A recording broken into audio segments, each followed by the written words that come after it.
के बारे में बहुत कुछ जानता हूँ, जो जिसके लिए आज स्पेशल सत्संग है। आज उनका आत्मा का शांति के लिए अनिरुद्ध ये सत्संग रखा।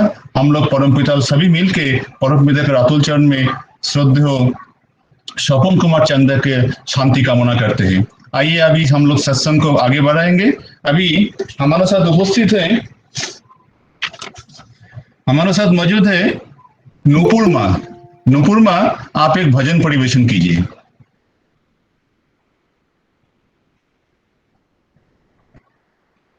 नूपुर माँ, आप उपस्थित है माँ?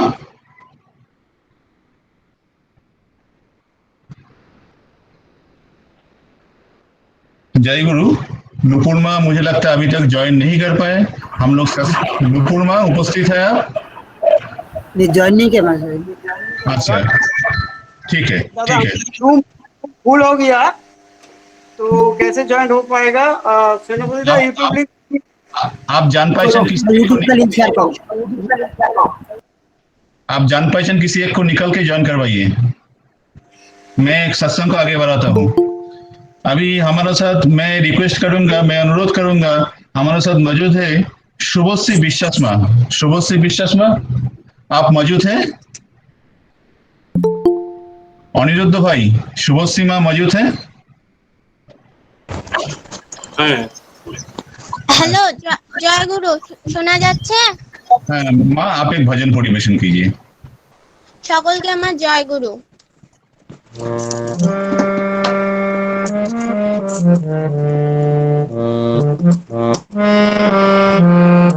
আনো প্রেমের শীতল ধারায় মরুচিতে, প্রভু পরিণত করো বিস্তব অমৃতে।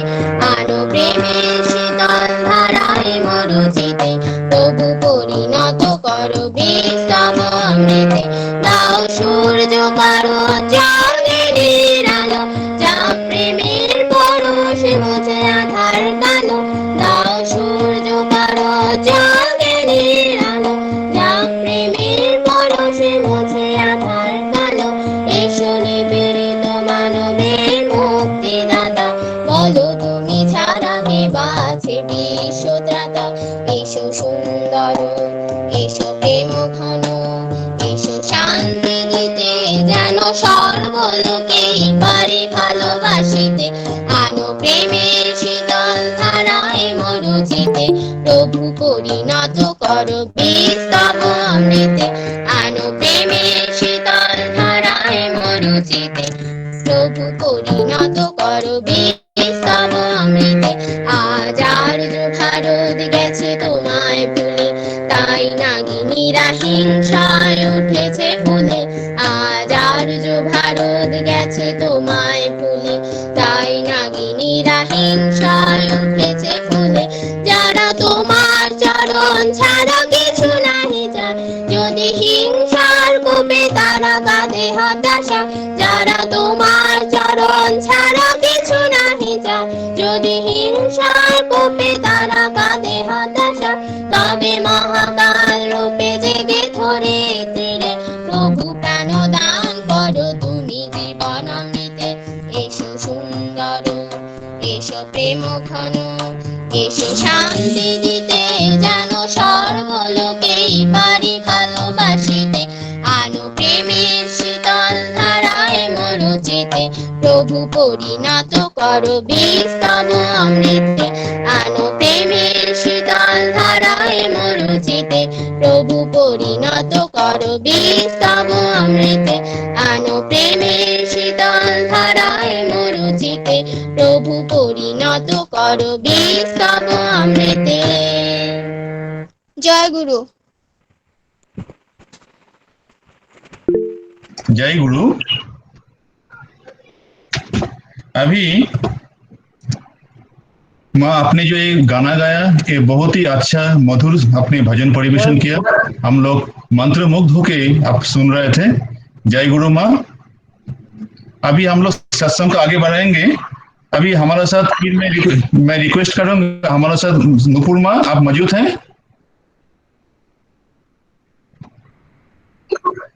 हेलो नूपुर माँ, ओके। हाँ, मैं अभी अभी हमारा जो लिंक है, गूगल लिंक है, इसमें ऑलरेडी 100 हो गया, इसलिए यहाँ पे बहुत सारा लोग ज्वाइन नहीं कर पाए। इसलिए हम लोग यूट्यूब लिंक क्रिएट कर दिए, जो हम लोग ऑलरेडी हमारा कर्मी ग्रुप और बहुत सारा ग्रुप जो है सत्संग का उसमें डाल दिए। आप उसी लिंक में जाके यूट्यूब में भी इस सत्संग आप ज्वाइन कर सकते हैं। जय गुरु। अभी हमारे साथ मौजूद है अनिरुद्ध भाई, मौसुमी घोषमा मौजूद है। চালন্দা আমি বেরিয়ে যাচ্ছি লিঙ্ক থেকে, ঠিক আছে? अनिरुद्ध भाई, मौसुमी घोषमा मौजूद है। आगे आगे हैं अभी अनिरुद्ध का बौदी, अनिरुद्ध चांग का बौदी मौसुमी घोषमा को मैं रिक्वेस्ट करूंगा, अनुरोध करूंगा कि माँ आप स्वपन कुमार दा का जो साधन भजन के बारे में आप कुछ हम लोग को बोलिए, कुछ जाजन कीजिए माँ। हाँ, बोधी एक्चुअली एक गाना परिवेशन करेंगे और मैं पिताजी के बारे में। ओके ओके, मौसमी में आप भजन परिवेशन कीजिए। जय गुरु। জয় গুরু। ঠাকুরের শ্রীচরণে আমার বিনম্র প্রণাম জানাই। উপস্থিত সকলকে আমার সশ্রদ্ধ প্রণাম। আজকে আমাদের বড়ই দুঃখের দিন। কি বলবো, ভাষা প্রকাশ করা খুব মুশকিল। মনটা বড়ই ভারাক্রান্ত হয়ে আছে। একটি সঙ্গীত পরিবেশন করার চেষ্টা করছি।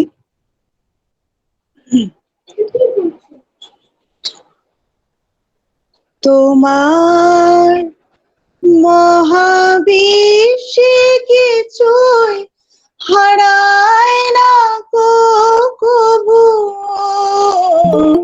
তোমার মহাবিশ্বে কিছুই হারায় না কবু। আমরা অবোধ অন্ধ মায়ায়, তাই তো কাঁদি প্রভু, কিছু হারায় না কবু। তোমার মহাবিশ্বে কিছুই হারায় না কবু। তোমার মতোই তোমার ভুবন চিরপূর্ণ হে নারায়ণ।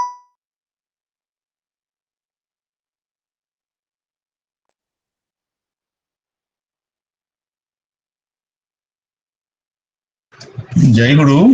जय गुरु माँ, आपका वॉइस नहीं आ रहा है माँ। जय गुरु।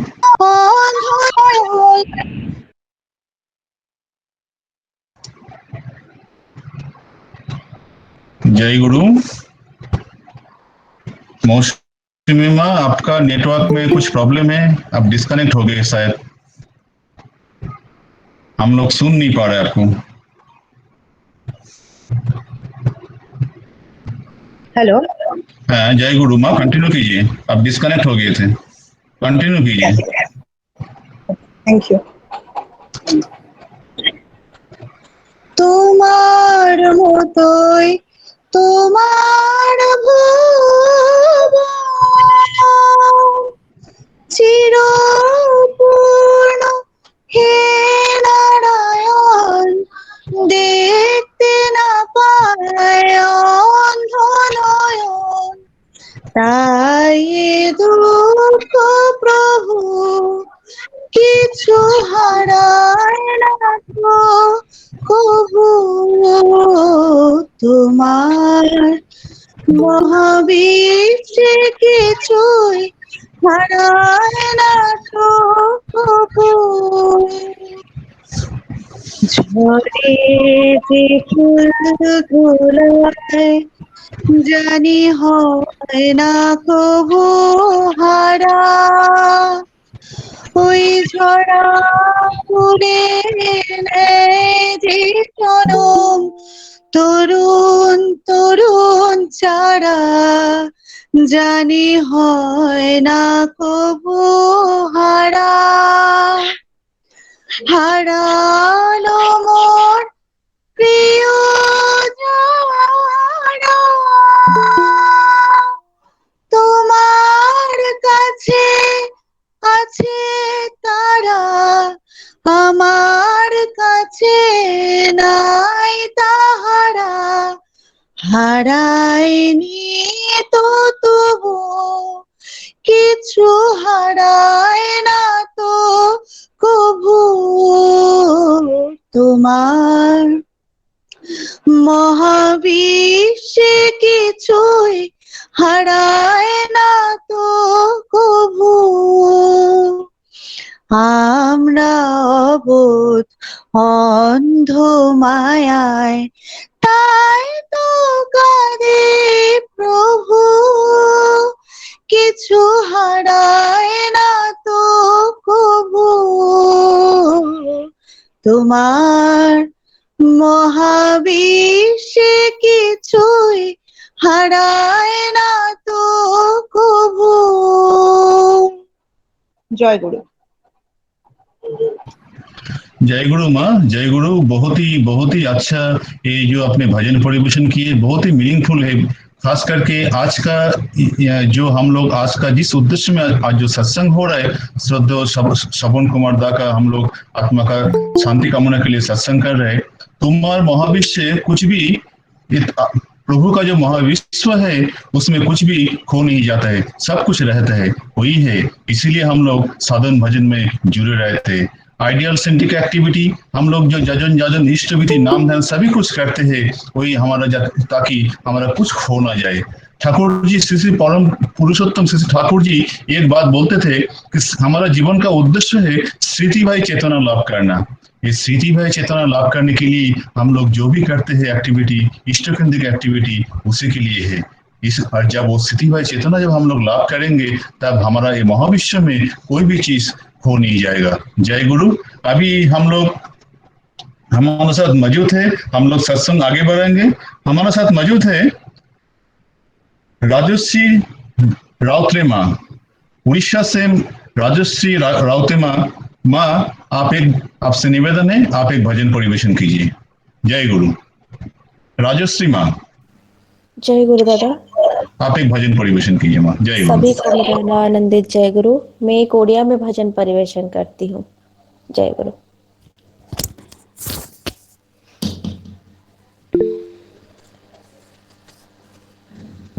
জীবন সাগরে না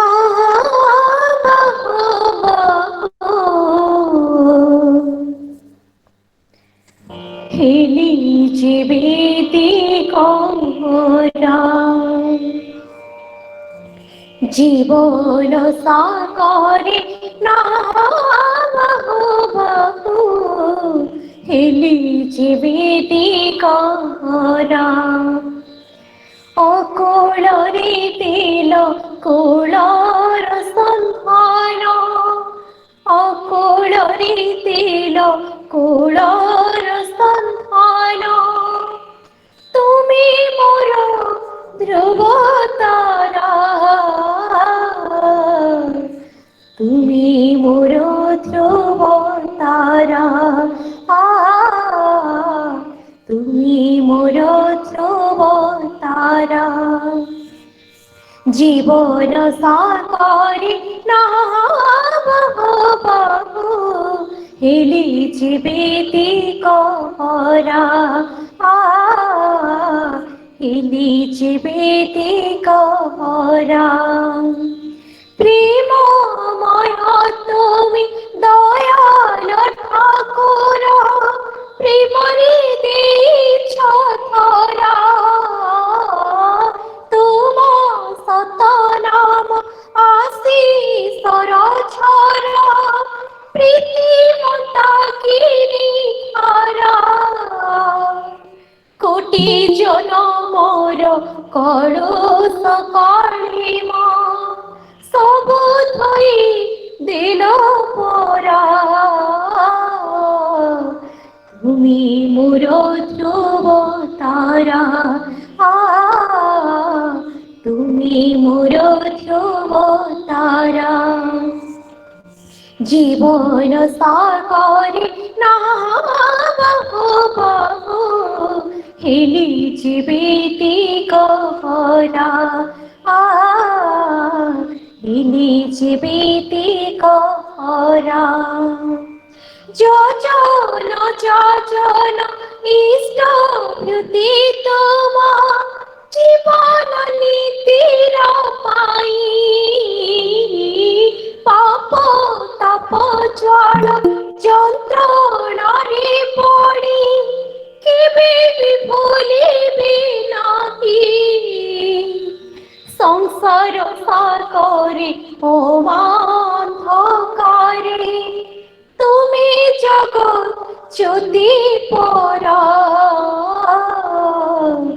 তুমি মোর ধ্রুব তারা, তুমি মোর ধ্রুব তারা। জীবন সাগরে নাহাবো বাবু, হেলি জীবিতি করা, হেলি জীবিতি করা। অলোড়া সংসারে অসার জীবন, যেতেবেলে জীব ছড়ি। সেই সত নাম পথর সংখাড়ি, তুমি রাম কৃষ্ণ হরি। জীবন দীপ লিভি গলা বেড়ে, তুমি পাখি থিব পরা। তুমি পাখি থিব পরা, তুমি পাখি থিব পরা।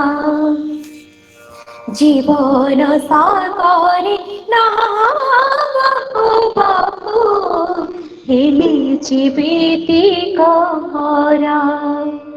অকুଳରେ তিল কুଳର সন্ধান, অকুଳରେ তিল কুଳର সন্ধান। তুমি মোর ধ্রুব তারা,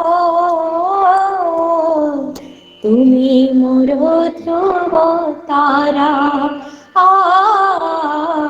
তুমি মোর ধ্রুব তারা, তুমি মোর ধ্রুব तारा। सभी को मेरा आनंदित जय गुरु। जय गुरु माँ, अपने बहुत ही आपका जो ये भक्तिपूर्ण निवेदन है, ये बहुत ही मधुर संगीत है। आपका ये जो गाना का जो बोली है इतना अच्छा है, तुम्ही मोर ध्रुव तारा। सही में प्रभु जो है हमारा ध्रुव तारा ही होता है। हम लोग जीवन का हर दशा में हम जब प्रभु को लेके चलते हैं तब हम लोग ये चीज अनुभव कर पाते हैं। और इसी के लिए ताकि हर दशा में हम प्रभु का जो प्रेम है, प्रभु का जो दया है वो अनुभव कर पाए, इसीलिए हमारा साधन भजन है। आज हम लोग जो यहाँ पे उपस्थित हुए जिसका स्थिति चारणा के लिए है, तो ये जो हम लोग एक जब कोई व्यक्ति का मृत्यु हो जाता है उसके बाद हम लोग स्मृति चारणा करते हैं। श्री ठाकुर को जब पूछा गया कि ठाकुर ये जो मृत्यु है ये जो है सिसेशन ऑफ कॉन्शियस मेमोरी, जो हमारा जो कॉन्शियस मेमोरी है उसका जो स्तब्ध हो जाता है वही है मृत्यु। तो इसको कैसे रोका जाए? ठाकुर बोले मृत्यु को हर अवस्था में रोकना चाहिए। हर अवस्था में मृत्यु हमारा ना है, इसको होना चाहिए। हमारा जो लाइफ है, ठाकुर बोले हमारा जो लाइफ है वो like a stream of life. ये स्ट्रीम ऑफ लाइफ मृत्यु जो है वो जो है हमारा कॉन्शियस मेमोरी, जब हम लोग उस पार क्या है, मृत्यु के उस पार जब हम लोग देख नहीं पाते, इसलिए मृत्यु को मृत्यु बोला जाता है। और इस हम लोग जब साधन भजन ठीक से करेंगे, हम लोग जब आइडियल सेफ्टी एक्टिविटी के माध्यम से हमारा साधन भजन को बढ़ाएंगे, तब हम लोग मृत्यु को जय कर सकते हैं, स्थिति भाई चेतना लाभ कर सकते हैं, जो एक साधन भजन का उद्देश्य है। आइए अभी हमारे साथ मौजूद है श्रद्धेय सभापति बोरशेदा। हम लोग जानते हैं कि बोरशेदा जो है स्वपन कुमार दास से बहुत जुड़े हुए थे, उनके साथ बहुत उनका अच्छा रिलेशन था। हम लोग बोरशेदा से सुनेंगे कि हमारा स्वपन कुमार दा के बारे में, उनका साधन भजन के बारे में। बोरशेदा, आपसे विनती है कि आप 10 से 12 मिनट आप श्रद्धेय स्वपन कुमार दा का जो साधन भजन है उसके बारे में कुछ हम लोग को बताइए। जय गुरु बोरशेदा। जय गुरु। हमारा आवाज ठीक से पहुंच रहा है? हमारा आवाज, आपका आवाज क्लियर है। आपका समय है बोरशेदा 10 से 12 मिनट। हाँ जी, कोशिश करता हूँ 10 से 12 मिनट में फिनिश करने के लिए। ठीक है दादा, कोई बात नहीं, कोई बात जिसके नहीं। बारे में आपने कहा है 10 से 12 मिनट करने के लिए कोशिश करूंगा मैं। तो आज ये मेरा वक्तव्य रखने के पहले मैं परम प्रेम में श्री श्री ठाकुर अनुकूल चंद्र जी के चरणों में कोटि कोटि प्रणाम निवेदन करता हूँ, और बड़ी माँ के चरणों में, बड़दा के चरणों में, परम पूज्य पात आचार्य देव के चरणों में कोटि कोटि प्रणाम निवेदन करके श्रद्धा बाबा दाग के चरणों में कोटि कोटि प्रणाम निवेदन करके अविंदा को श्रद्धा पूर्वक प्रणाम निवेदन करके सभी ठाकुर फैमिली के सदस्यों को मेरा प्रणाम जनाए करके आज जो सत्संग आयोजन किया है अनिरुद्धा ने, और आप जो परिचालना कर रहे हैं उनको मैं श्रद्धा ज्ञापन करके आगे सभी जो ऋतिक दादा लोग, पंजाधारीगण, भक्तगण, माँ बहने, दादा लोग और नवागत सज्जन, सबको मेरा सप्रेम जय गुरु जना करके मैं 2 शब्द बोलने का कोशिश कर रहा हूं। सन 2017 में जब आचार्य देव विथ फैमिली आए थे बंबई में, बदलापुर में, और उस टाइम जो उद्घोषणा हुई बाबाईदा ने बताया सत्संग उपजना केंद्र चालू करने के बारे में, और तभी से धुलिया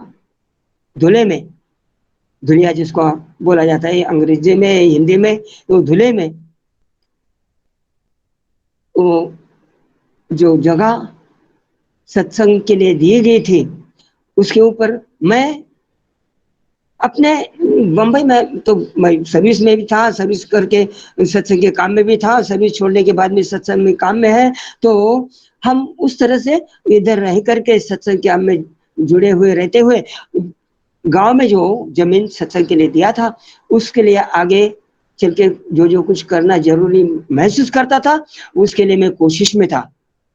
लेकिन मैं यहाँ रह करके जैसे जैसे पॉसिबल होता था गांव में जाकर के याचन करना, दीक्षा देना, और आगे का जो जगह दिया है उसके लिए सत्संग का काम बढ़ाने के लिए, उधर जो आश्रम का काम बढ़ाने के लिए अपनी तरह से कोशिश में था। और एक टाइम 7-8 वर्ष पहले से भी ज्यादा, मतलब 8-9 वर्ष हो गया होगा, मैं एक कंपाउंड वॉल और प्रार्थना हॉल बनाने के लिए बाबाईदा के पास प्रार्थना किए थे।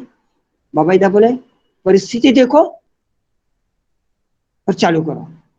परिस्थिति देखो मतलब मैं समझ गया, मैं इधर बंबई में बीच में गांव में जाता हूँ, जमीन दे के रखा है, तो उसमें अगर काम चालू करेगा तो बार बार जा करके कैसा देख पाऊंगा। मैं समझ गया बाबाईदा का मतलब।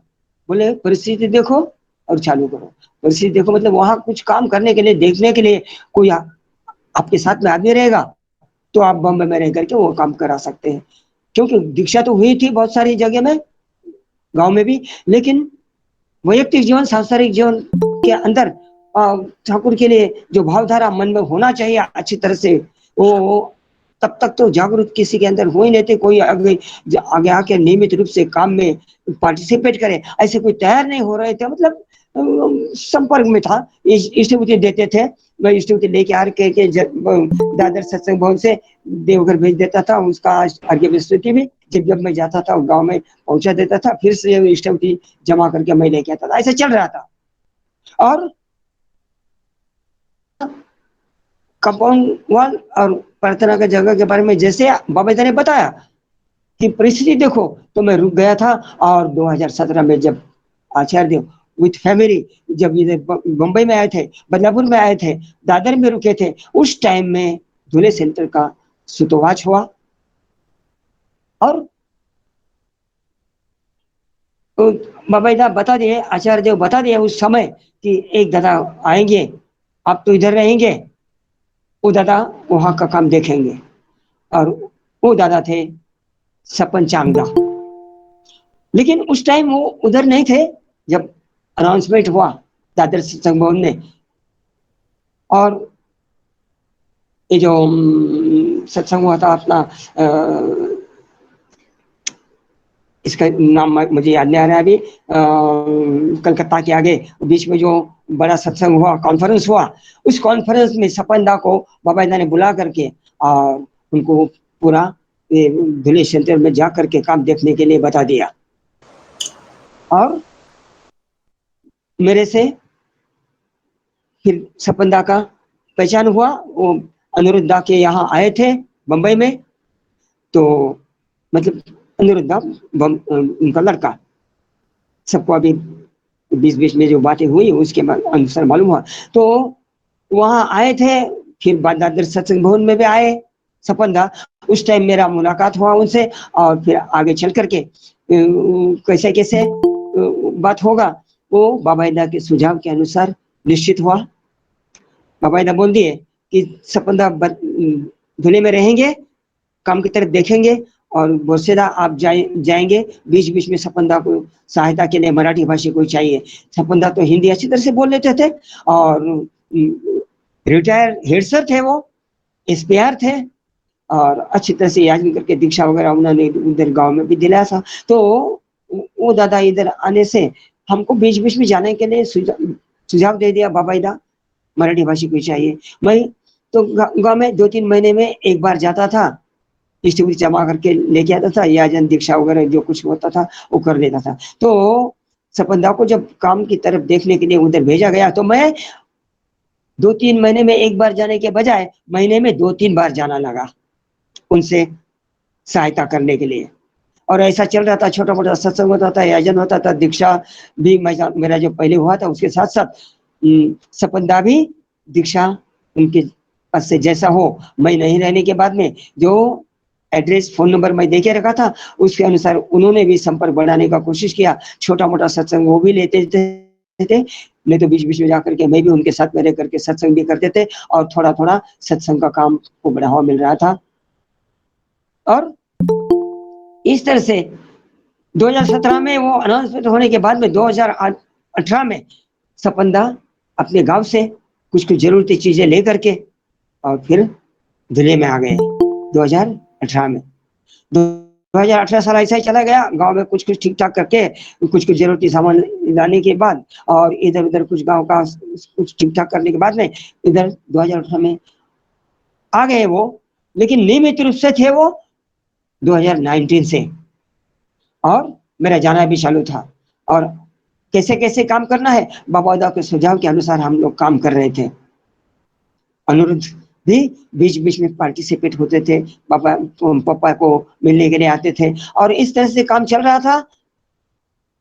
जमीन का कागजात तो मैं पहले ही पहुंचा दिया था, फिर भी जमीन का स्वयं देख करके वहां की फोटो ले करके श्रीधर मिश्रा दा जो पहले अपने असिस्टेंट सेक्रेटरी थे उड़ीसा के, अपने देवघर के असिस्टेंट सेक्रेटरी, तो पहले थे राजूदा के पहले, तो वो और एक आर्किटेक्ट दादा प्रभाकर दास, उनको भी बाबा दा सुझाव दे देते। उस अनुसार दोनों भी आ करके जमीन देख करके उसको फोटो ले करके कागजात वगैरह फोटो वीटो तो नहीं, मेजरमेंट तो पहले ही भेज दिया था देवघर में। तो इस तरह से उन्होंने देख करके बाबा दा को खबर दे करके बाबा दा ने उनको खबर दे करके वो यहाँ तक बात आ गया था कि डिजाइन आश्रम का अंदर का वो सब तैयार कर दिया था प्रभाकर दास ने। वो 2020 में वो सब डिजाइन वगैरह सब रेडी हो गया था। और उसके आगे पहले तो जमीन के ऊपर बोरिंग करना पड़ेगा, वैसा वैसा सब कुछ सोचा गया था। और कंपाउंड वॉल पहले काम चालू करना पड़ेगा, और कंपाउंड वॉल के लिए भी सब तरफ से सोच करके वो पहले बोरिंग करके कंपाउंड वॉल करके फिर आगे चल के आगे मंदिर का डिजाइन भी रेडी हो गया था। और आगे चल के फिर जैसा बाबेदा का सुझाव रहेगा उस अनुसार काम चालू होगा। इस तरह से हम तैयारी में थे। और 2020 में कोरोना लॉकडाउन ये चालू हो गया और सब कुछ काम ठप हो गया। हेलो हेलो, तो इस तरह से हाँ, तो दादा 2-4 मिनट में ले सकता हूँ? आगे आगे आगे हेलो, आगे कंटिन्यू कीजिए। हाँ जी, तो इस तरह से लॉकडाउन चालू हो जाने की वजह से काम ठप हो गया, मतलब स्टैंड स्टिल रह गया। और अभी लॉकडाउन थोड़ा थोड़ा शिथिल हो रहा था, तो सब तक नहीं है, मैं जल्दी ही आ जाऊंगा और आप अपन लोग देखेंगे बाबेदा का क्या सुझाव आगे। इस तरह से हम राह देख रहे थे और भी शिथिल होने के लिए लॉकडाउन, और बाबेदा का सुझाव आने के लिए राह देख रहे थे। लेकिन अभी भी कुछ हो नहीं रहा था, जाने जैसा सुविधा नहीं मिल रहा था। तो और उसी के अंदर ये जो सफलता का घटना है ये हो गया। और हमारा मतलब मत ही कुंठित हो गया कि हम अनिरुद्ध दा को कैसे 2 शब्द सुनाए, कैसे बताए, उनका दुख में हम कैसे सहभागी हो। 2 दिन तो हम उसको फोन ही नहीं किया वो घटना सुनने के बाद में। और इसके बारे में 2 शब्द मैं बताना चाहूंगा, थोड़ा 2-4 मिनट ज्यादा हो जाएगा तो हमको परमिशन मिलेगा, ऐसा मैं आशा करता हूँ परिचालक दादा से। तो मैं ये जो सब इतिहास बताया, मैं ये घटना बता रहा हूँ। बचपन में मेरा 6th या 7th स्टैंडर्ड में होगा, पिताजी गुजर गए।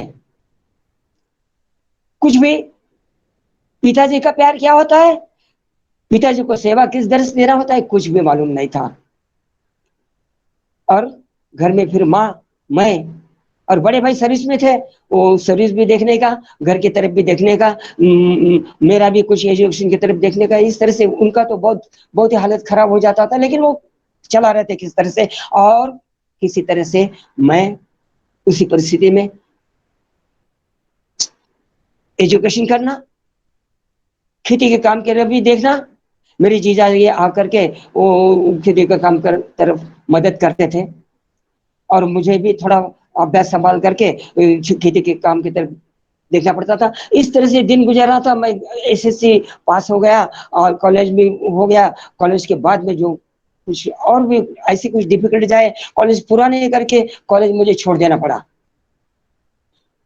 फिर आगे चल के दीक्षा हुआ, मैरिज हुआ और रुति भी बन गए। और गांव की तरफ ये जो जमीन है, गांव की तरफ ये मेरा खेत जमीन, उधर से बहुत का खेत जमीन में प्लॉट पड़ गए थे। हमारा प्लॉट जमीन भी प्लॉट एने प्लॉट पड़ गए थे और उसमें से कुछ जमीन मैं आश्रम को दे करके आगे चल के मैं और मिसेस हम सोच रहे थे किस तरह से आगे काम बढ़ाए। और इस तरह से हम सोच करके कंपाउंड वॉल और प्रार्थना जगह का कुछ इंतजाम करने के लिए मैं जैसे अभी पहले ही बताया उस अनुसार बाबाजा के निवेदन किया। बाबाजा ने जब रुकने की परिस्थिति देखने के लिए बोला तो मैं रुक गया। और जब 2017 में थोड़ा अनाउंसमेंट हुआ, सपन दा को इधर भेज दिया उन्होंने। और सपन दा जब उधर देखने लगे, मैं बीच बीच में जाने लगा। और जब लॉकडाउन चालू होने का पहले का स्थिति तक जो मैं बात बताया, मैं इसके लिए बोल रहा हूं कि देखो मैं सोच रहा था कि कैसे अभी यहाँ से काम करके बीच बीच में जा करके कैसे काम आगे बढ़ाए, इस सोच में था कि जब कि बाबाईदा ने आचार्यदा ने सपनदा को इधर भेज दिया, मैं थोड़ा निर्दास हो गया। किस तरह से हम जब पढ़ाई करके सर्विस या बिजनेस करने में लग जाते हैं और पिताजी अगर रहेंगे तो पिताजी के ऊपर सब सौंप करके अपना वैयक्तिक जीवन, सांसारिक जीवन, पैसा का कमाना, ये सब पिताजी के ऊपर छोड़ देते हैं और निर्धास्त रह करके अपना वैयक्तिक जीवन चलाते हैं। इधर हम सर्विस में रह करके जो बात सत्संग के लिए कर रहे थे, उसके लिए हम सोच रहे थे ये कैसे करें, जमीन तो दे दिया है, आगे काम कैसे चलाए। देखो परमपिता की इच्छा, परमपिता का कैसा ध्यान रहता है, उन्होंने सपंदा को इधर भेज दिया और मेरा मन का चिंता दूर कर दिया। मैं निर्धास्त यहाँ का काम देख करके बीच बीच में जा करके सपंदा से साथ मिल करके काम करता था और मैं फिर से मेरे को याद आ गया बचपन में पिताजी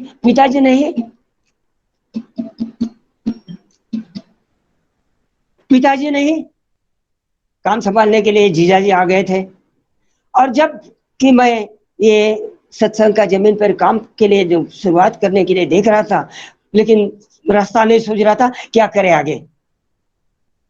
आचार्य देव ने, बाबाईदा ने वो काम करने के लिए सपंदा को भेज दिया। मतलब पिताजी के ऊपर जैसे हम लोग निर्भर करते हैं और अपना जीवन वैयक्तिक जीवन संभाल करके घर का तरफ देखने का हमको इतना टेंशन नहीं रहता है, वैसे ही हमारा जो सत्संग के लिए काम करने का इच्छा था गांव में, उसके लिए हमको जो चिंता थी, कोई एक साथ में जी जान से पार्टिसिपेट करने वाला कोई जो एक व्यक्ति, वो जैसे पिता का बात हमने बताया, जैसे कि हमारा पिताजी आ गया उधर।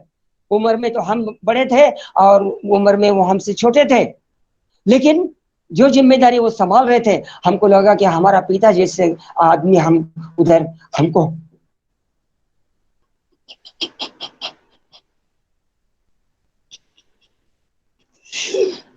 तो अब वो लगा हमारा पिताजी जैसा आदमी और साथ में अच्छा बेटे और उसके साथ मिलकर के हम काम एकदम अच्छी तरह से कर पाएंगे। लेकिन क्या मालूम, और सपंदा का चले जाने के बाद जब सुना अनिरुद्ध के ऊपर बात ये होंगी, हम समझ नहीं पा रहे थे, हम उसको कुछ सांत्वना देने के लिए काबिल नहीं थे। 2 दिन तो हम उनसे बातचीत नहीं किया, लेकिन बाबाईदा और आचार्य देव का सांत्वना से अनुरुद्धा तो संभल गए, हमको भी संभलना पड़ा। आगे चल के किस तरह से क्या करें, उनका तो सुझाव तो सपंदा के माध्यम से आ करके काम चालू हो गया था। अभी इसके आगे क्या करेंगे उनका तो मन में होगा ही, और उनका सुझाव के अनुसार हम काम में लग जाएंगे। और इस सत्संग के माध्यम से मैं अनिरुद्ध को और माँ जी को, मतलब अनिरुद्ध का माता जी को, हम इतना ही बोलेंगे, आप वो तो खंबीर है आचार्य देव और बाबाईदा के वजह से, उनकी आशीर्वाद और प्रेरणा की वजह से वो तो वेल बैलेंस्ड है। हम भी उतना ही सजग रह करके आगे चल के किस तरह से सुझाव आता है उस तरह से हम काम में लग जाएंगे। और इस सत्संग के माध्यम से अनिरुद्धा ने जो एक अंत्यविधि का काम समाप्त करके आगे चल के वो जैसे जैसे बाबाईदा सुझाव होगा वैसे वो भी अपने काम में लग जाएंगे, और इस तरह से मैं भी काम में लग जाऊंगा। और ये जो सत्संग के माध्यम से ये जो आप लोगों का सहायता, किसके पास बोलेंगे हम, जो अपने लोग कौन है, सत्संगी ही अपने लोग हैं, और वो अपने लोगों के साथ में हम आगे बढ़ेंगे, आपका सहायता पाएंगे। दयाल का दया तो है, आचार्य देव के आशीर्वाद भी है, कुछ बाद बाबाईदा का प्रेरणा भी है, सिपाहीदा पिंकीदा इनका सदिच्छा भी साथ में है। तो हमें निर्भर करना है, निर्भय होना है और आगे चलना है। हम चलते रहेंगे आप लोगों का सहायता से, आप लोगों का सत्संग से, सदिच्छा से। और यहाँ मैं आप सबों को धन्यवाद देते हुए सबों के लिए मंगल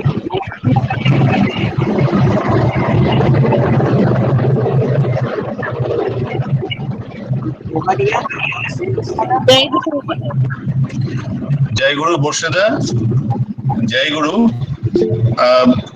आपके माध्यम से आपको आज इसीलिए हम लोग एक्सपेक्ट कर रहे थे कि आप बहुत सारा कहानी हम लोग को पता था, बहुत सारा कहानी जो हम लोग नहीं जानते हैं, शायद वो आप अवगत हम लोग को करा पाएंगे। आज सही में आप इतना सुंदर, इतना सारा कहानी जो हम लोग एकदम कुछ नॉलेज में नहीं था, तो हमारा जो हृदय है, हमारा जो एकदम भर गया। वर्षदा, आपने बहुत ही अच्छा उनके साथ इतना जो आपका अच्छा संपर्क और इतना जो आपका जो बाकी आपने चीज बोला, आपका पिताजी का कहानी, ये बहुत ही मतलब अच्छा लगा और बहुत ही इंस्पिरेशनल है।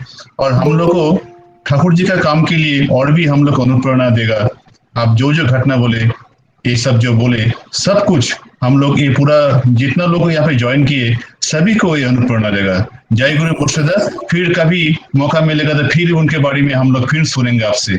जय गुरु। आज समय जय गुरु का दादा। इसलिए आपको रुकना पड़ा, लेकिन फिर कभी सुनेंगे। जय गुरु, जय गुरु दादा।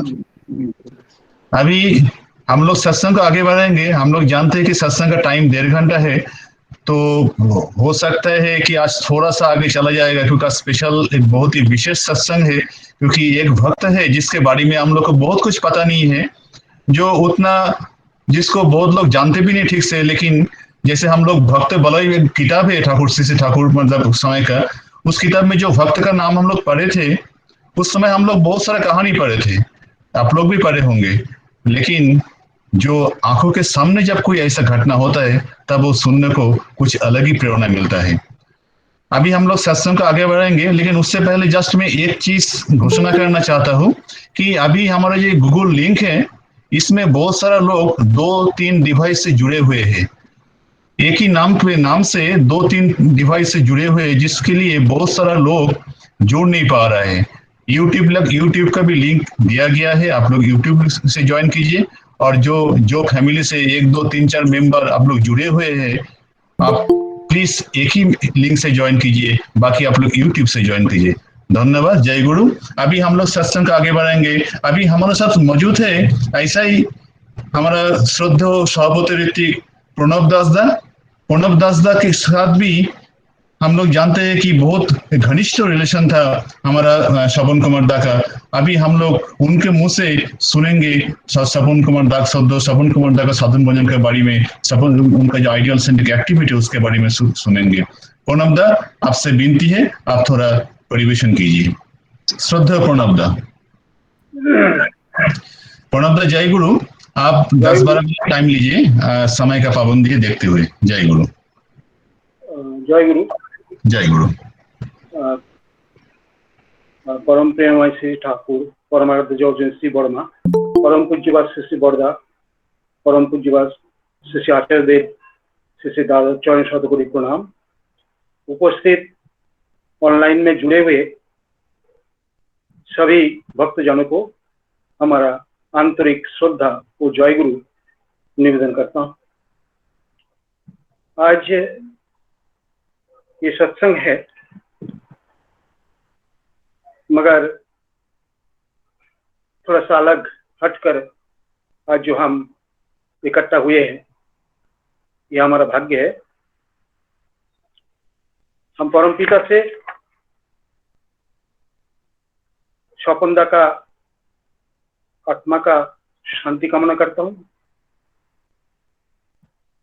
उन्हीं का साथ उनके स्मृतिचारण भी करता हूँ, क्योंकि शांति कामना तो हम करते हैं, मगर वे ऐसे भक्त थे जो कि रेयरली देखा जाता है। हम हर युग में देखेंगे भगवान आते हैं और भक्त का तलाश में रहते हैं। बहुत सारे लोग जुड़ जाते हैं उनके साथ, मगर वो सच्चा भक्त जो सही भक्ति करते हैं, इससे बहुत कम लोग मिलते हैं। उसी तरह हमारे स्वपनदा थे। जैसे ये हमारा मनुष्य जीवन है, जैसे उनको जो दर्जा प्रैक्टिकली है वो हम सोच नहीं सकते। जैसे कोई कोई परम पुरुष जब आते हैं, उनके साथ विशेष भक्त जन जो रहता है, उनको जिस तरह दर्जा है और लोगों से उनसे जो प्रेरणा मिलती है, हमारे स्वपनदा है।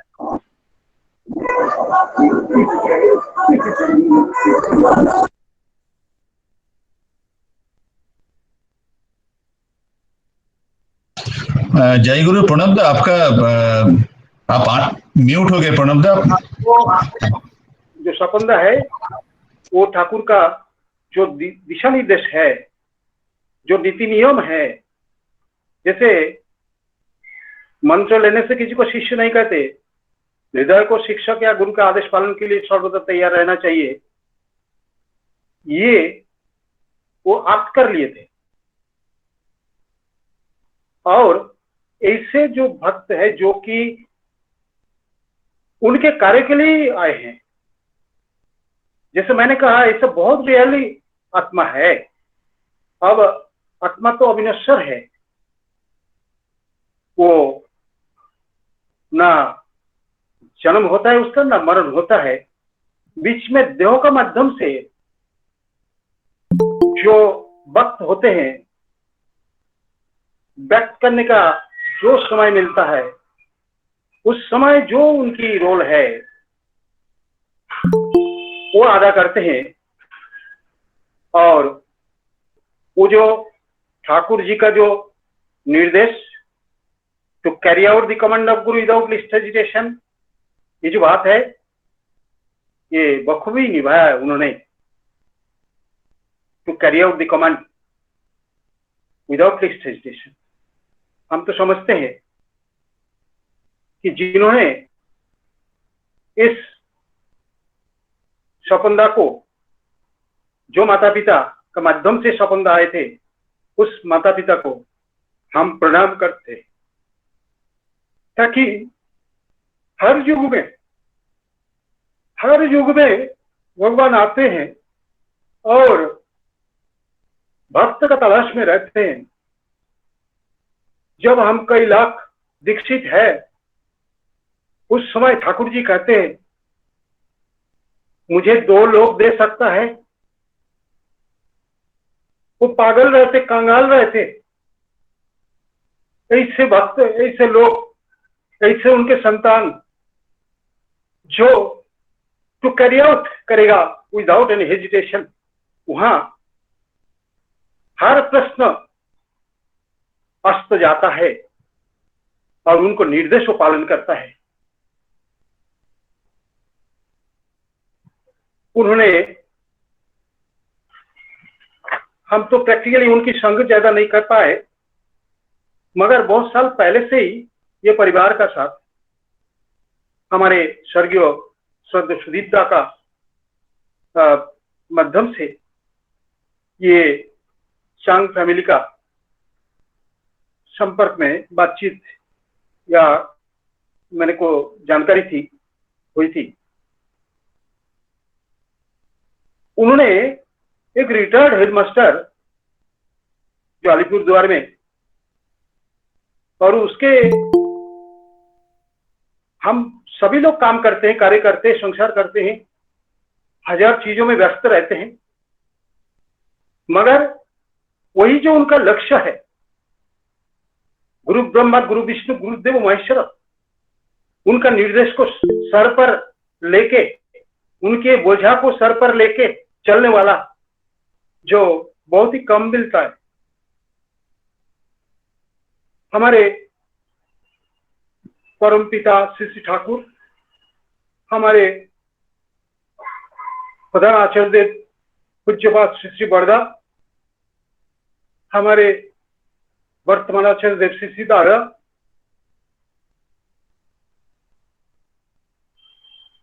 पूज्यपाद दवाईदा और पूज्यपाद सिपाहीदा ठाकुर परिवार के और भी बहुत सदस्य जो दिन रात एक करके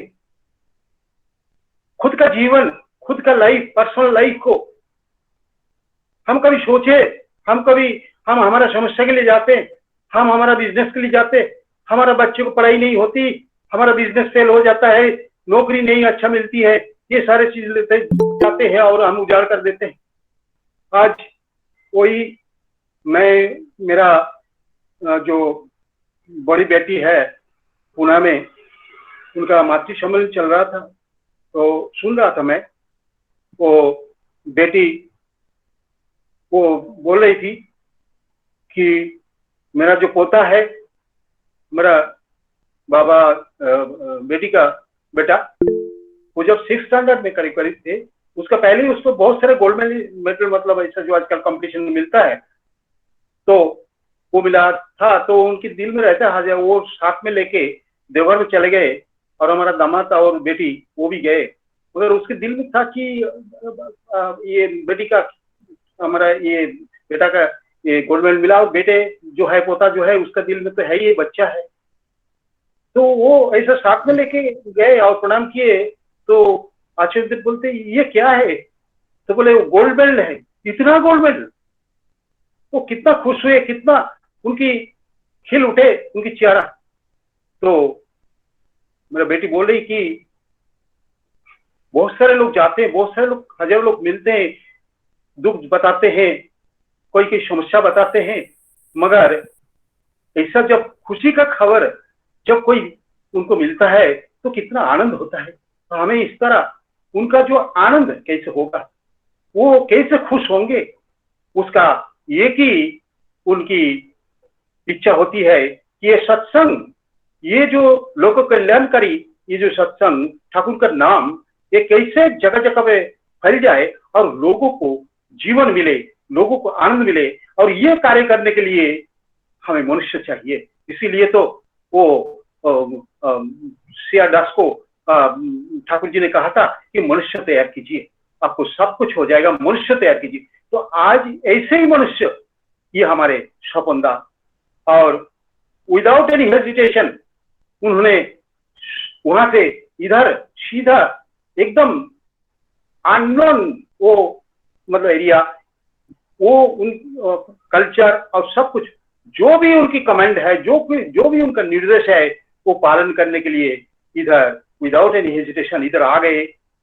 और ये परमपिता जानते हैं कि कहाँ क्या हो रहा है या क्या होने वाला है, मगर हमारा ये तो विश्वास है कि ये आत्मा जो है, ये जो सोल है, ये सोल अनमोल है, और ये कहीं ना कहीं वो ठाकुर का कार्य में लगा हुआ है।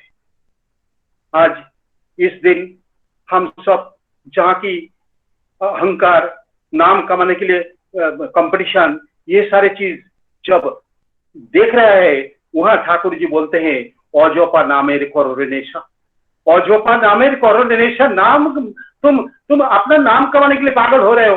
ठाकुर बोलते तुम नाम करो, तुम नाम करो, और यही नाम तुम वितरण करो, तो तुम भी बचोगे और लोगों को बचाओगे। आज इस पेंडेमिक सिचुएशन में हमें बहुत पहले से ही ठाकुर ने हमें ये सारे चीज दिया है। हम लोगों का एकमात्र कर्तव्य है वही उनकी निर्देश पालन करना, खुद आचरण करना, देखना है हमारा नेक्स्ट एनवायरमेंट, हमारा बच्चा, हमारा बेटा, हमारा बेटी, हमारा पोता, वो भी आचरण कर रहा है कि नहीं। और इसी तरह आज जैसा एक अनमोल सपंदा जो है आज थे, अभी हमारा एक बैकग्राउंड में चले गए, मगर हम चाहते कि ऐसे और कुछ मिल जाए हमारा साथ।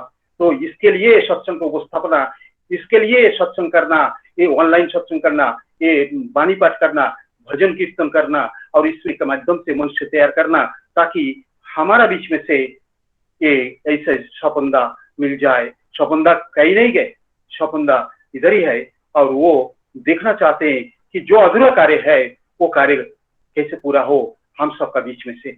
मैं, हमारे अनिरुद्ध भाई और हमारे उनकी माँ उनके प्रति हमारा समवेदना। हम ठाकुर से प्रार्थना करते हैं ठाकुर उनको शक्ति दे और इन सपनदाता प्रेरणा हम जरूर ले, हम खुद ले और हम सभी को इस तरह ठाकुर का कार्य में विदाउट एनी हेजिटेशन अपना सब कुछ बाधा अतिक्रम करके हम आचार्य देव बाबा का खुश करने के लिए जो जो करना है हम उसके कदम उठाए।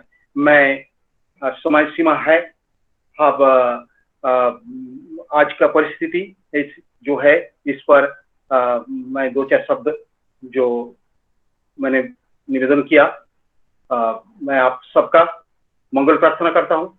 और आज की पैंडेमिक सिचुएशन है, इस सिचुएशन में आप सब सावधान रहिए, नाममय रहिए, हम भी नाममय रहेंगे, हम भी सावधान रहेंगे, हम एक साथ मिलकर ठाकुर का इस कार्य में आगे चलेंगे। जय गुरु। जय गुरु प्रणब दा, आपका ये जो भावपूर्ण निवेदन है हम लोग एकदम मुग्ध होकर सुन रहे थे। श्रद्धेय श्रवण कुमार दा का बारे में आप जो बोल रहे थे, उनका साधन भजन, उनका जो इष्ट निष्ठा के बारे में बोल रहे थे, हम लोग एकदम मंत्र मुग्ध होकर सुन रहे थे। ये बहुत ही प्रेरणादायक है। हम लोग भी कोशिश करेंगे, यहाँ पे सभी लोग जो लोग सत्संग चैनल में जुड़े हुए हैं सभी लोग हम लोग कोशिश करेंगे इसी तरह से हम लोग इष्ट केंद्रिक एक्टिविटी में जुड़े रहने के लिए। जय गुरु दादा, जय गुरु। अभी हम लोग सत्संग आगे बढ़ाएंगे। आप लोगों से सबसे विनती है, सबसे अनुरोध है, जो लोग सत्संग में जुड़े हैं प्लीज लास्ट तक आप लोग जुड़े रहिए, क्योंकि सत्संग जब परिचालना होता है उसमें कुछ आगे पीछे जो सीक्वेंस हो जाता है, तो आप लोग प्लीज जुड़े रहिए। क्योंकि इसके बाद उनका जो बेटा है श्रद्धेय श्रवण कुमार दा का जो बेटा है अनिरुद्ध चैंगदा, उनसे हम लोग सुनेंगे, लेकिन उससे पहले हम लोग एक भजन सुन लेंगे। जय गुरु। अभी हमारे साथ मौजूद है अरुण पालदा। अरुण दा, आप एक छोटा सा कीर्तन परिवेशन कीजिए। अरुण दा, आपसे विनती है एक छोटा सा कीर्तन। अरुण दा, आप जुड़े हुए हैं? जय गुरु। आप एक छोटा सा कीर्तन परिवेशन कीजिए अरुण दा। जय गुरु।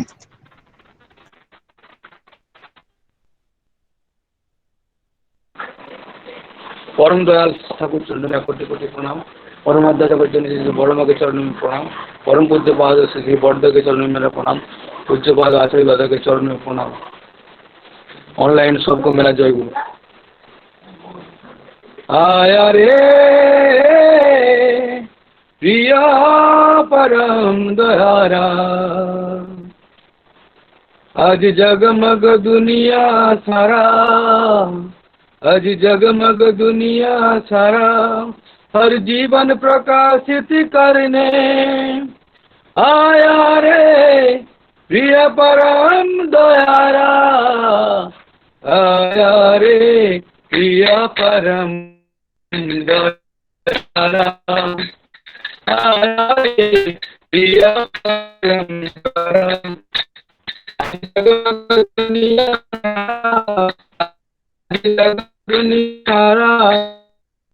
प्रकाशित करे आया रे दयारा, आया रे प्रिय परम दयारा, आया रे प्रिय परम दयारा, पार करके शोकतापन को जीवन के हर दहन को, पार करके पन को जीवन के हर देश दहन को, निश्चित निर्मल किया निरंतर, निश्चित निर्मल किया निरंतर, हृदय बिहारी ने तामस विदारा, हृदय बिहारी ने तामस विदारा, हृदय बिहारी ने तामारा, हृदय बिहारी ने तामस विदारा, कन कन में बसे जीव जगत करतारा, आया रे प्रिय परम दयारा, आया रे प्रिय परम दयारा, आज जगमग दुनिया सारा, आज जगमग दुनिया सारा, हर जीवन प्रकाशित करने आया रे प्रिय परम दयारा, आया रे प्रिय परम दयारा, आया रे प्रिय परम दयारा। देखा ना ऐसा प्रेम किसी ने, ऐसी दया ना किसी के सीने। देखा ना ऐसा प्रेम किसी ने, ऐसी दया ना किसी के सीने। अमोघ समा शासन है उसका, अमोघ समा शासन है उसका। भय भय शरणागत का उबारा, भय भय शरणागत का उबारा, भय भय शरणागत का उबारा, भय भय शरणागत का उबारा। सबसे न्यारा है ठाकुर हमारा, आया रे प्रिया परम दया राम, आया रे प्रिया परम दया राम। आज जगमग दुनिया सारा, आज जगमग दुनिया सारा, हर जीवन प्रकाशित करने आया रे प्रिय परम दयारा, आया रे प्रिय परम दयारा, आया रे प्रिय परम दयारा, आया रे प्रिय परम दयारा। जय गुरु दादा। हाँ, जय गुरु अरुणदा। आपका ये बहुत ही आपका जो भाई भावपूर्ण निवेदन है बहुत अच्छा अरुणदा। जय गुरु। अभी हम लोग सत्संग, जय गुरु अरुणदा, जय गुरु। अभी हम लोग सत्संग को आगे बढ़ाएंगे। अभी हमारे साथ मौजूद है स्वपन कुमार दा का बेटा श्रीयुक्त अनिरुद्ध चैंदा। अभी हम लोग जैसे सुनते थे, मेरा अनिरुद्ध चैंदा से मेरा बहुत पर्सनल लेवल पे क्लोज रिलेशन है। मैं उनके साथ हमेशा ही बातचीत करते रहता हूँ। तो जैसे मैं पहले ही बोल रहा था, भक्त बलय में जो कहानी हम लोग पढ़ते थे, वो कहानी थी सिर्फ किताब में था, क्योंकि हम लोग कभी देखे नहीं थे, कोई ऐसे सामने बड़ा आदमी से सुने नहीं थे। लेकिन अनिरुद्ध से मेरा जब भी बात होता था, मैं ऑलवेज उनका पिताजी से मेरा कुछ पर्सनल परिचय नहीं था। मतलब एक दो बार बात हुआ, लेकिन मैं उतना जानता नहीं था। लेकिन अनिरुद्ध से मेरा क्लोज रिलेशन है। मैं उनके साथ जब भी मेरा बात होता था, इतना कुछ जानने का मौका मिलता था, और हर बार मतलब मेरा इतना इंस्पिरेशन मिलता था कि मैं बोल नहीं सकता हूँ, मैं एक्सप्रेस नहीं कर सकता हूँ। मैं इसलिए आज अनिरुद्ध को रिक्वेस्ट किया कि अनिरुद्ध, आपका पिताजी का जो साधन भजन है उसके बारे में थोड़ा लोगों को बोलिए, ताकि लोग जो है ठाकुर को लेकर चलने का और भी आग्रह में मिले, और भी इंस्पिरेशन मिले, और भी लोग आगे आगे बढ़े। अगर अनिरुद्ध, आपसे विनती है कि आपका पिताजी का साधन भजन आप सामने से जो देखे हैं वही हमारा सामने आप रखिए, आप प्रकाश डालिए आपका पिताजी का साधन भजन के बारे में। जय गुरु अनिरुद्ध, जय गुरु। जय गुरु। जय गुरु सभी को। पहले बात तो मुझे पता नहीं मैं कितना देर बोल पाऊंगा या फिर नहीं बोल पाऊंगा, कोशिश करूंगा बोलने के लिए।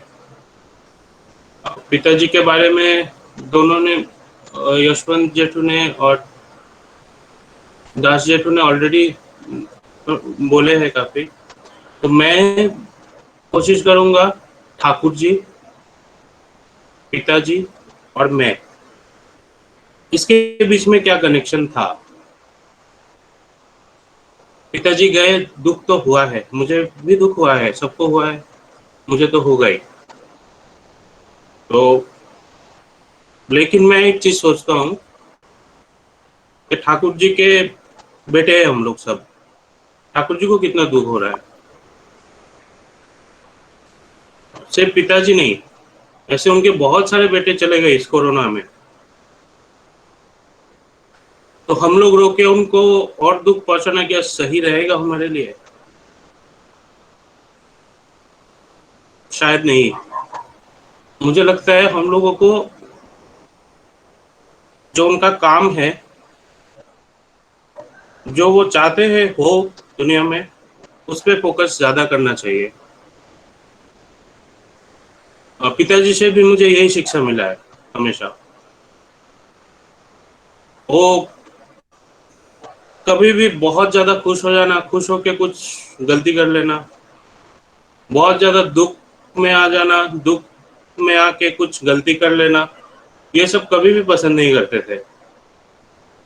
मैं बहुत बार पिताजी से मार पड़ी मुझे ओवर एक्साइटमेंट के लिए। तो इतना ज्यादा चीजों में खो जाता था जिसके लिए मुझे बचपन में, लेकिन तभी तो समझ में नहीं आता था तभी लगता था कि पिताजी को क्या प्रॉब्लम है, मैं अगर इतना खुश हो रहा हूँ तो।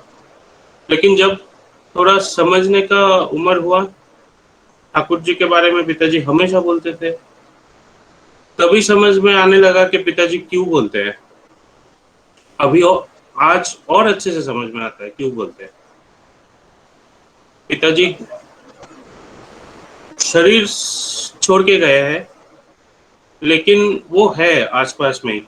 मैं एक चीज बहुत स्ट्रांगली बिलीव करता हूँ, ठाकुर जी कभी भी गलत कर ही नहीं सकते, चाहे वो मेरे पिताजी के साथ हो, मेरे साथ हो, किसी के साथ हो ही नहीं सकता गलत। हम लोग समझ नहीं पाते, उतना साधन भजन कुछ है नहीं हम लोगों का, इसके लिए हम लोगों को गलत लगता है।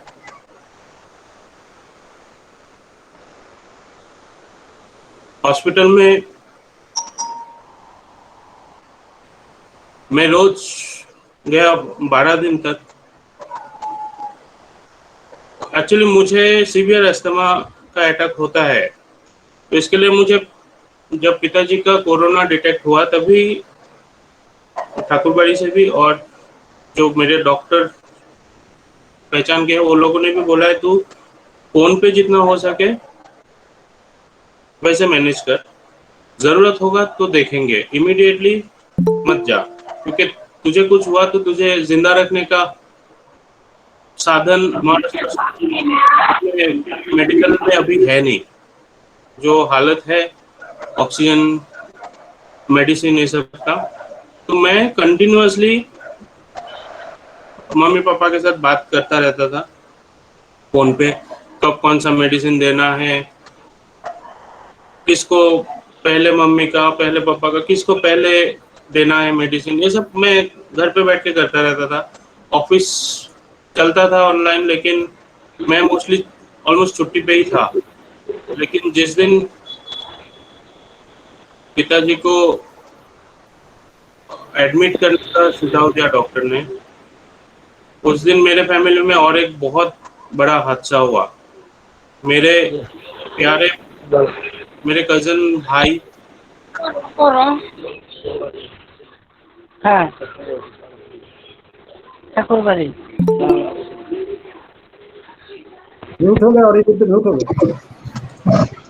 मैं घर से निकला ही था तभी मुझे मैसेज दिखा मेरे भाई के बारे में, और जैसे होना चाहिए मेरा हाथ पैर सुन पड़ गया। और तभी अभी जैसे लॉकडाउन के लिए गाड़ी वगैरह कुछ नहीं है, मुझे यहाँ से 400 किलोमीटर दूर जाना है, मेरे पास पुलिस का परमिशन नहीं है, सब कुछ नेगेटिव, एवरीथिंग ओनली नो लिखा है हर जगह। तभी मुझे ठाकुर जी का और एक बात याद आया कि ठाकुर जी का बात है, लेकिन मैंने पवई दादा के मुंह से सुना था कि हम लोगों पे जब कोई भी मुसीबत आता है, हम लोग उसमें इतना खो जाते हैं कि हम लोग उस मुसीबत के चलते बहुत सारे मुसीबत को अट्रैक्ट करने लगते हैं हम लोग, क्योंकि बाकी काम पे ध्यान नहीं देते, जो कि नहीं करना चाहिए। एक्चुअली मुसीबत बहुत सारा एक साथ नहीं आता है, आता है एक, बाकी हम लोग उनको बुलाते हैं, क्योंकि हमें जो करना चाहिए हम नहीं करते, एक में इतना व्यस्त हो जाते हैं। वही हुआ था मेरे साथ भी कुछ क्षण के लिए। मैंने जब मेरे भाई के बारे में मैसेज देखा, मैं बाइक लेके निकल जाऊंगा, रेडी होके घर से निकला, लॉक कर रहा था, तभी मैसेज आया। तो मेरा मतलब कुछ देर खड़ा रहा, मैं सोचने लगा मैं क्या करूं अभी, क्योंकि मेरे हाथ पैर कांप रहे थे और बाइक चलाने का कंडीशन ही नहीं था मेरे। फिर ठाकुर जी का ही ये बात सुना, और ये चीज मेरे पिताजी बहुत बार बोलते थे मुझे कि जब भी कुछ मुसीबत आता है तब दिमाग और शांत रख, क्या करना है सोच, उस पर फोकस कर। तभी मैंने वही किया कि अभी अगर मैं इस चीज में हो जाऊं तो शायद मैं और 2 लाइफ खो दूंगा, मम्मी का और पिताजी का। इंसान हूँ, दिमाग में तो आएगा ही। मैं बाइक लेके निकला, मैं स्पीड कम रखा बाइक का, पुलिस स्टेशन गया, उनको बोला सब बात ऐसा ऐसा है एंड मुझे जाना ही है, मुझे आप परमिशन दो ना दो, मुझे जाना पड़ेगा क्योंकि मम्मी पापा के साथ मुझे रहना है। मैं बहुत थैंकफुल हूँ मेरे सारे गुरु भाई बहन लोगों पे। धुले में अशोक पटेल काकू है, रविदा है, फिर सनी भाई है, फिर हरिदा है, बहुत लोग हैं, प्रदीप पाटिल काकू है, मैंने धुले में जितने भी गुरु भाई लोग हैं सब लोगों ने मतलब मेरे एब्सेंस में पिताजी का बहुत ख्याल रखा। उन लोगों ने उनको हॉस्पिटल में एडमिट किया तो मैं मतलब उस पिताजी के बारे में थोड़ा निश्चिंत होकर जा रहा था कि चलो उनको मेडिकेशन तो मिलने लगा है, लेकिन मेरे भाई को मैंने खो दिया था तब तक। तो जा रहा था, मोटरसाइकिल का स्पीड भी बहुत कम रखा था कि मुझे कुछ ना हो जाए, क्योंकि मुझे जाके क्या करना है मुझे पता है। तो मुझे खुद को कैपेबल पहुंचाना है धुले तक, उसके लिए मैं सिर्फ ठाकुर जी का नाम ही करता रहा पूरा रास्ता। मुझे पता नहीं मैं मतलब इतना कंफर्टेबली धुले पहुंच गया कब। 9:30 बजे, 2 बजे मैं निकला यहाँ से, 9:30 बजे 10 बजे जाके पहुंचा धुले। कोई दिक्कत नहीं हुआ रास्ते में, ना पुलिस का कुछ प्रॉब्लम हुआ ना कुछ, पहुंच गए। फिर नेक्स्ट डे से पिताजी के साथ में रहना चालू किया। वहां पे जाके हालत जो देखा मैंने हॉस्पिटल में,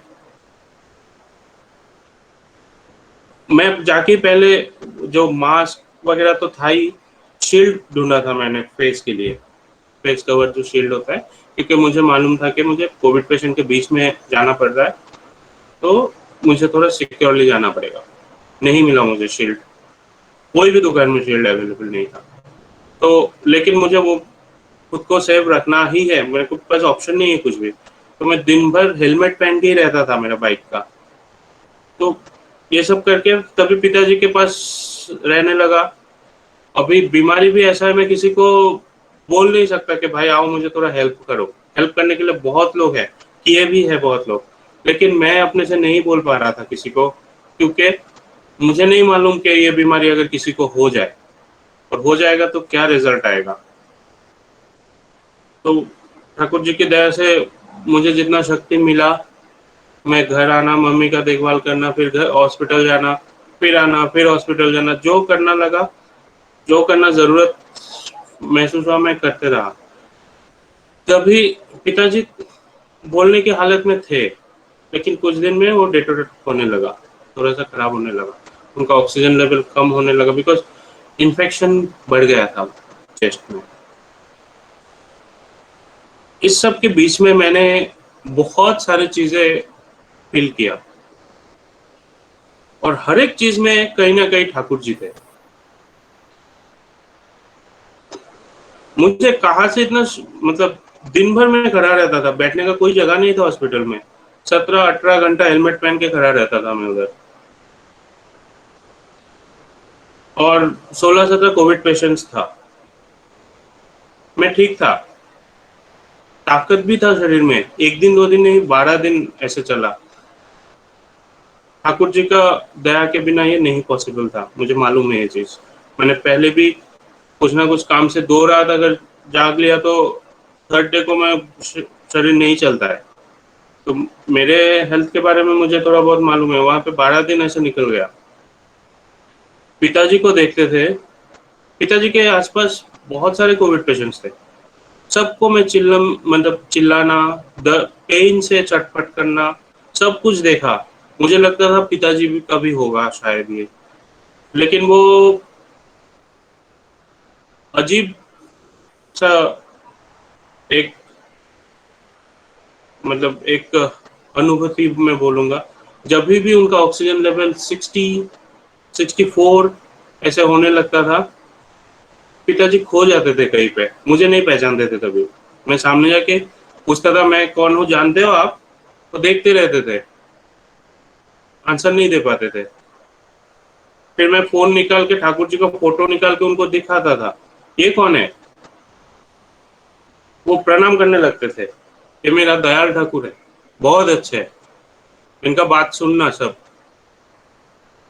फिर पूछता था सीसी बरदा का फोटो दिखा के, ये कौन है? तो आंख बंद कर लेते थे, प्रणाम करके बोलते थे मेरे सीसी बरदा, फिर प्रणाम करते थे। ऐसे आचार्य देव का फोटो दिखाता था मैं, वही सेम, उनको भी पहचान लेते थे। सीसी बाबा दादा का फोटो दिखाता था, पापा रो देते थे, बोलते मेरे परम पूज्य पाद सीसी बाबा दादा बहुत प्यार करते हैं मुझे, वो आते हैं मेरे पास। और मतलब स्ट्रेंज, जिस टाइम पे पिताजी को पेन से छटपट करेगा ऐसा मैं सोचता था, उस टाइम में पिताजी स्माइल कर रहे, किसी को प्रणाम कर रहे, आंख बंद है उनका, बुलाता तो कोई रिप्लाई नहीं है उनका, लेकिन किसी को तो कुछ बता रहे। फिर अपना जो बाइपेप का मास्क लगा हुआ था पूरा फोरहेड से यहाँ तक, उसको दिखाते थे। फिर प्रणाम करने जाते थे तो बाइपेप का मास्क पे लगता था और मैं उनका हाथ लेके उनके फोरहेड पे लगाता था तो थोड़ा रिलैक्स होते थे। तो ये सब चालू था और थोड़ा समझ में तो मुझे आ रहा था वो क्या कर रहे हैं। और उनका डॉक्टर लोग बोलते थे आप उनको रुकाओ, ये मत करने दो, उनका ऑक्सीजन उतरेगा। मैं डॉक्टर को बोलता था कि उनको अगर कुछ हुआ मेरा जिम्मेदारी है, वो जो कर रहा है आप करने दो, वो अगर चले जाते हैं मैं रिस्पॉन्सिबल हूँ उसका, आप करने दो उनको। बहुत दिन देखा अजीब तरह से। एक दिन का बात है, उनका 44 था ऑक्सीजन लेवल, 44, और तभी यही चालू था उनका, किसी को प्रणाम कर रहे, किसी के साथ बात कर रहे, सर हिला के कुछ को रिप्लाई कर रहे, प्रणाम कर रहे, फिर स्माइल कर रहे, और सडनली ना शरीर छोड़ दिया उन्होंने। मैं उस टाइम सोचा था पापा शायद चले गए। फिर सडनली एक सांस लिया, डॉक्टर लोग थे मेरे साथ, वो लोगों ने भी सोच लिया कि ही इज नो मोर। उन्होंने जब सांस लिया ऑक्सीजन मीटर देखा 98। उस दिन उनको आईसीयू में शिफ्ट करना था, डॉक्टर नहीं कर पा रहे थे बिकॉज उनका ऑक्सीजन लेवल कंटिन्यूअसली नीचे जा रहा था। लेकिन जब भी 98 हुआ, इमीडिएटली सब लोगों ने, डॉक्टर लोग बोलते आप हटो यहाँ से, उनको इमीडिएटली शिफ्ट करना है। मैं भी हट गया, मैं कभी भी डॉक्टर लोगों को डिस्टर्ब नहीं करता था, उनका काम जो है वो करने देता था, मैं दूर खड़ा रहता था। तो उनको लेके आईसीयू में शिफ्ट किए। आईसीयू में मैं भी गया, ऑलमोस्ट 40 मिनट्स हो गए थे ये सब। फिर मुझे अचानक से मेरे फोन पे रिंग हो रहा है, देवघर से सुधा रंजन देवनाथ डॉक्टर, वो उसका 7-8 कॉल था मेरे पास, मैंने नोटिस ही नहीं किया। तो मैं फोन रिसीव किया, बोलते कहाँ पे हो तुम, मतलब गुस्से से थोड़ा सा। तो बोला मैं पिताजी के साथ उनको आईसीयू में शिफ्ट किया।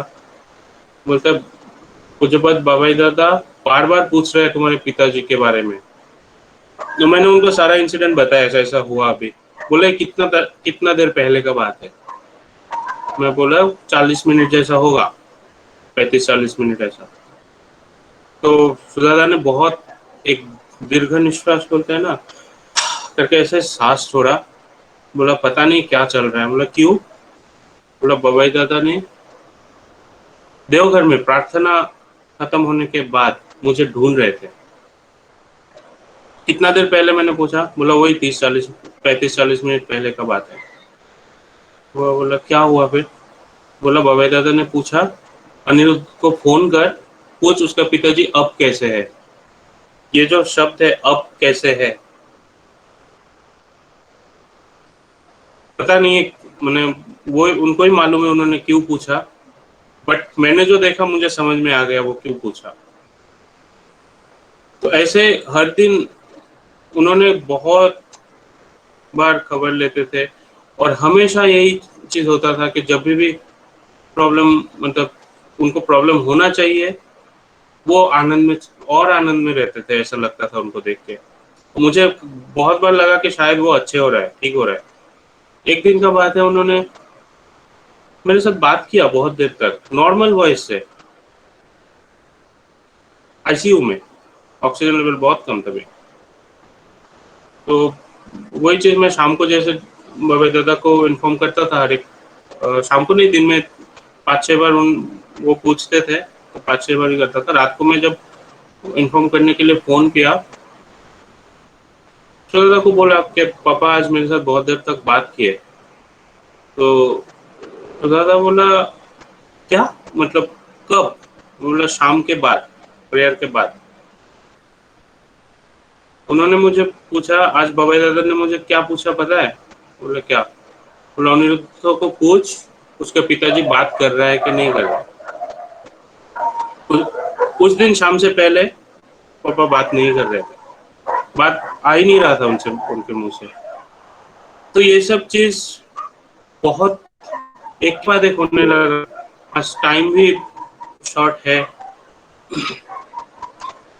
तो मैं ये सब 2-4 इंसिडेंट ही बताया, ऐसा मैं रोज देखता था, बहुत बार देखता था। मुझे पिताजी गए उस चीज का तो दुख है ही, बट मैं ये कुछ बात बोलना चाहता हूँ, मैं भी उसमें शामिल हूँ और सबको बोलना चाहता हूँ, टूटने का समय नहीं है अभी। दिन खराब है, खराब हो रहा है और होंगे शायद, नहीं मालूम किसी को।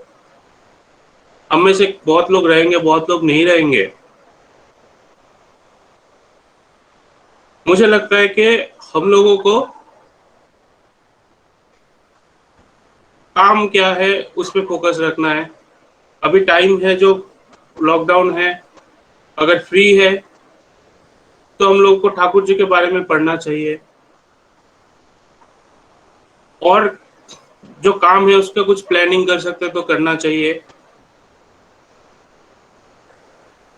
मुझे ज्यादा तो अनुभूति नहीं है,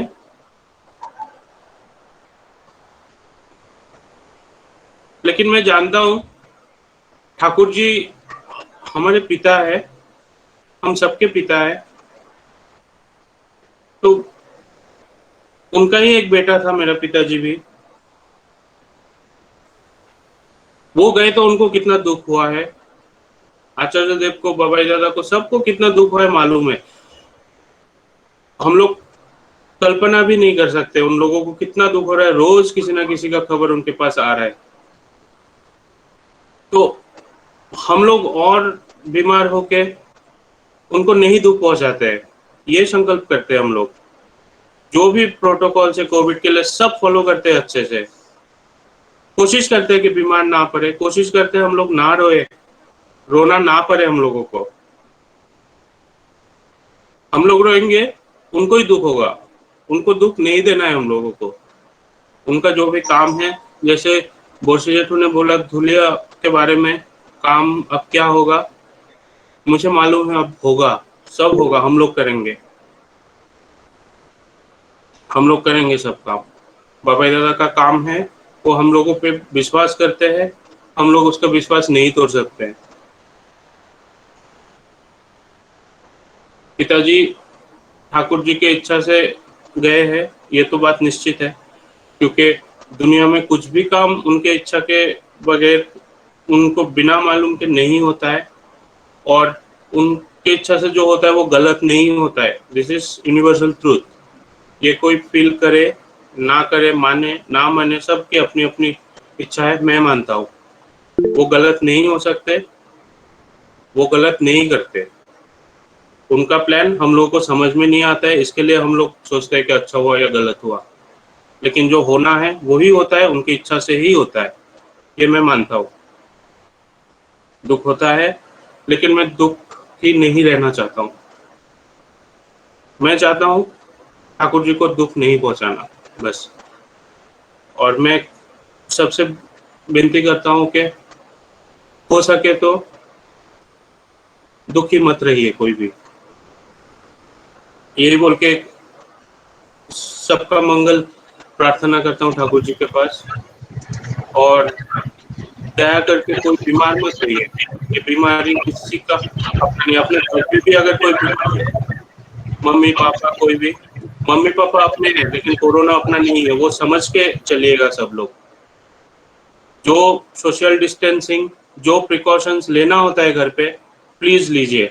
मेरे मम्मी है, मैं नहीं किया, मैंने हेलमेट पहन के गया मेरे पिताजी के पास, अच्छा नहीं लग रहा था, लेकिन मैं ये नहीं कर सकता, पिताजी है तो जाके पकड़ लूं, क्योंकि पिताजी अपने हैं। पिताजी के पास जो बीमारी था वो मेरा नहीं है, अपना नहीं है वो किसी का भी। तो उसको जितना हेट करना है वो करना है, लेकिन अपने को देखभाल अपने को ही करना है। तो ये सब समझ के हम लोग चलेंगे तो शायद सुरक्षित रहेंगे। यही बोल के मैं आज अभी खत्म करता हूँ, बहुत टाइम भी हो गया। जय गुरु।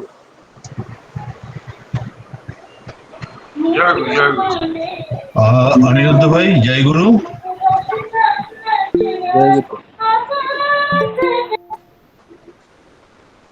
जय गुरु अनिरुद्ध भाई। आपने जिस दृढ़ता के साथ ये जो भक्त भगवान का जो लीला आपने जो व्यक्त किया, ये बहुत ही अपूर्व है। हम लोग, मैं तो बहुत कुछ आपसे सुनता हूँ, मैं जब जितना बार सुनता मुग्ध हो जाता, मुझे लगता है यहाँ पे जितना लोग है सभी लोग मुग्ध हो गए।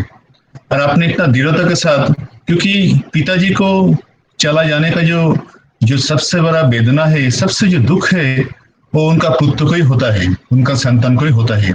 और उस परिस्थिति में भी आप इतना दृढ़ता के साथ आप बोल रहे हैं कि पुरुषोत्तम का जो काम है वो बरकरार रखना चाहिए, उसके लिए प्लानिंग करना चाहिए, उसके लिए फोकस करना चाहिए। आपको देख के मैं आपको मैं बहुत क्लोजली जानता हूँ, लेकिन आज आपको देख के लग रहा है आप जो स्वपन कुमार दा का आप एकदम आप डिजर्व संतान हैं, आप ही कर सकते हो। और आप ये ठाकुर जी का जो आपका जो पिताजी का जो अपूर्ण काम है, इसको भी आप आगे लेके चल सकते हो। बहुत अच्छा अनिरुद्ध दा, जय गुरु जय गुरु। अभी हम लोग सत्संग का अंतिम में पहुंच गए, टाइम भी हम लोग थोड़ा एक्सीड कर लिए। अभी 2 घोषणा है, उसके बाद ही हमारा सत्संग का समाप्ति होगा। यहाँ पे हमारा वेस्टर्न जोन में बहुत सारा दीक्षा होते हैं। आप लोग जानते हैं ये लॉकडाउन में भी बहुत सारा दीक्षा यहाँ पे हो रहा है, लेकिन दीक्षा होने के बाद जो नया दीक्षा ले रहा है, जिस एरिया में हो रहा है, उनका नाम उपयोजना, वहाँ पे जो उपयोजना केंद्र है वहाँ पे रिकॉर्ड होना चाहिए। नहीं तो उस लोगों से हम लोगों को संपर्क करना, उनका सुख दुख में साथी बनना हम लोग नहीं कर पा रहे, उनका स्टेबिलिटी कलेक्शन करना कुछ भी हम लोग नहीं कर पा रहे। आप लोगों से विनती है, जो भी नया दीक्षा हो रहा है आपका आसपास में उस एरिया में जो उपयोजना केंद्र है, इमीडिएटली जाके उनका नाम जो है नथी करवाइएगा। दूसरा है, कल सुबह 11 बजे से, कल सुबह जैसे हर रविवार होता है, हर संडे होता है, कल संडे को सुबह 11 बजे से बदलापुर में हमारा सत्संग है। आप लोगों से सबसे विनती है, आप लोग भारी संख्या में सबको लेके कल सत्संग में ज्वाइन कीजिएगा। जय गुरु। अभी मैं श्रद्धेय हो सेनापति दा को मेरा विनती है कि सेनापति दा आप ध्वनि दीजिए। वंदे पुरुषोत्तमं वंदे पुरुषोत्तमं वंदे पुरुषोत्तमं वंदे पुरुषोत्तमं परम प्रेम श्री ठाकुर अनुकूलचंद्र जी की जय। परम प्रेम श्री ठाकुर अनुकूलचंद्र जी की जय। परम प्रेम श्री ठाकुर अनुकूलचंद्र जी की परमराध्या जय जननी श्री श्री लक्ष्मी माँ की परमराध्या जय जननी श्री श्री लक्ष्मी माँ की परमराध्या जय जननी श्री श्री लक्ष्मी माँ की परम पूज्य पास श्री श्री बरदा की परम पूज्य पास श्री श्री बरदा की परम पूज्य पास श्री श्री बरदा की परम पूज्य पास आचार्य देव श्री श्री दादा की परम पूज्य पास आचार्य देव श्री श्री दादा की परम पूज्य पास आचार्य देव श्री श्री दादा की सात संघ की सात संघ की सात संघ की वंदे पुरुषोत्तमं वंदे आर्य पृथ्वीं वंदे आदिपितम वंदे मातृवर्गान् वंदे मातृवर्गान् वंदे अहं कृष्ण देवतां वंदे अहं कृष्ण देवता वंदे पुरुषोत्तमं वंदे पुरुषोत्तम परम प्रेम श्री श्री ठाकुर हनुमंत जी की जय जय गुरु दादा महादेव सबाई की जय जय गुरु दादा जय गुरु माँ